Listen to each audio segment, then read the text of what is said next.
এক ভাই আগে 5 ওয়াক্ত নামাজ মসজিদের প্রথম কাতারে পড়তেন। ঝড় বৃষ্টি কোনো কিছুই তাকে দমাতে পারত না।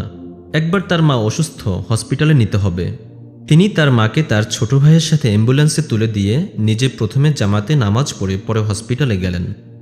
সুন্নতি দাড়িওয়ালা এই মানুষটির এরপর হঠাৎ করে একদিন একটি মাল্টিন্যাশনাল কোম্পানিতে জব হয়ে গেল। রাজকীয় ব্যাপার, অপ্রত্যাশিত স্যালারি। সবাই প্রথমে ভাবল এটা তার এতদিনের আমলের পুরস্কার, কিন্তু ধীরে ধীরে তার মধ্যে পরিবর্তন আসতে শুরু করল। জামায়াতে নামাজ আদায়ে অলসতা, লিবাসে পরিবর্তন, অবশ্য দাড়িও যখন ছোট হতে লাগলো, খটকা লাগলো সবার তখনই। শুধু তাই না, এসব কাজকে তিনি নানান কুযুক্তিতে জাস্টিফাইও করতে লাগলেন। আরেক বোন অনেক স্ট্রাগল করে দিনের পথে এসেছিলেন। পুরো পরিবারের বিরুদ্ধে গিয়ে তিনি হিজাব নিকাব সবই করতেন। এরপর একদিন হালাল রিজিকের অন্বেষণে অনলাইনে বোরকার বিজনেস শুরু হলো তার। অল্প কয়েক বছরে অপ্রত্যাশিত বরকত হলো। অনলাইন ছাপিয়ে অফলাইনেও তার ব্যবসা ছড়াতে লাগলো। বড় বড় শপিং মলে একাধিক শোরুম তার। কিন্তু সেই সাথে শুরু হলো তার উল্টো দিকের পরিবর্তন। নিকাব ছেড়ে দিলেন, নানান বাহারি কারুকার্যের আকর্ষণীয় বোরকা পরতে শুরু করলেন।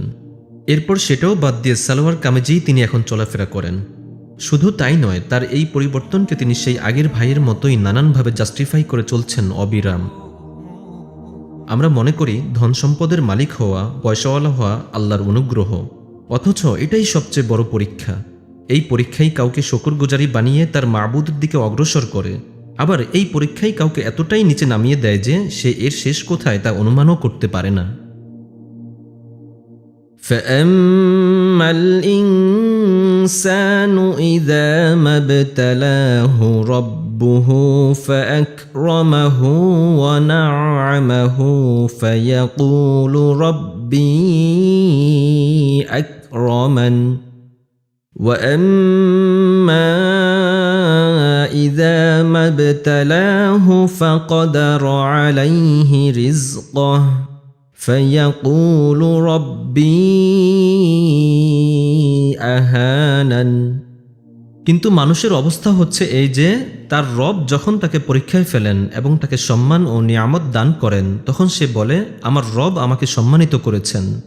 আবার যখন তিনি তাকে পরীক্ষায় ফেলেন এবং তার রিজিক তার জন্য সংকীর্ণ করে দেন, তখন সে বলে আমার রব আমাকে অপমানিত করেছেন এবং লাঞ্ছিত করেছেন। 1400 বছর আগে আল্লাহর রসুল সাল্লাল্লাহু আলাইহি ওয়াসাল্লাম বলে গিয়েছেন, প্রত্যেক উম্মতের জন্য একটি পরীক্ষার বস্তু ছিল। আমার উম্মতের জন্য পরীক্ষার বস্তু হলো সম্পদ। কতই না সত্য সেই বাক্য। আবার এর উল্টো চিত্র আমাদের মধ্যে বিদ্যমান।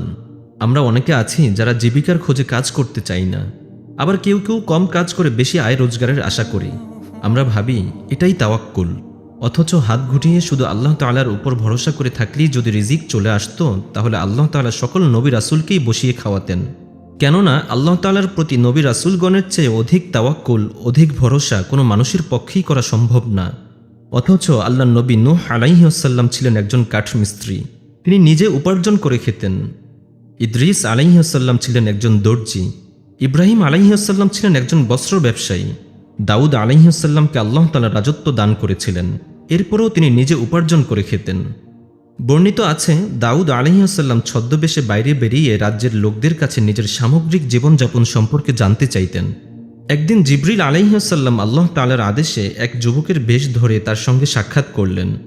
দাউদ আলাইহিস সালাম তাকে জিজ্ঞেস করলেন, ওহে যুবক, দাউদকে তুমি কেমন জানো? যুবকের বেশধারী জিবরিল আলাইহিস সালাম বললেন, হ্যাঁ, দাউদ অত্যন্ত উত্তম বান্দা, তবে তার মধ্যে একটি বিশেষ স্বভাব আছে। দাউদ আলাইহিস সালাম জানতে চাইলেন, কি সেটা? যুবকরূপী জিবরিল আলাইহিস সালাম বললেন, তিনি বাইতুল মাল তথা রাষ্ট্রীয় কোষাগার থেকে ভরণ পোষণের খরচ নেন। সর্বোত্তম মানুষ তো সে যে নিজে উপার্জন করে খায়। এরপর দাউদ আলাইহিস সালাম নিজের সালাত আদায়ের জায়গায় এসে অত্যন্ত বিনীতভাবে কান্না জড়িত কণ্ঠে আল্লাহ তাআলাকে বললেন, হে আল্লাহ, আমাকে জীবিকা উপার্জনের একটি মাধ্যম শিখিয়ে দিন, যার মাধ্যমে আপনি আমাকে রাষ্ট্রীয় কোষাগার থেকে অমুখাপেক্ষী করে দিবেন। এরই পরিপ্রেক্ষিতে আল্লাহ তাআলা তাকে বর্ম বানানোর কৌশল শেখালেন। এভাবে সুলাইমান আলাইহিস সালাম তাল পাতা দিয়ে বড় বড় ঝুড়ি বানিয়ে জীবিকা লাভ করতেন। জাকারিয়া আলাইহিস সালাম ছিলেন একজন কাঠমিস্ত্রি।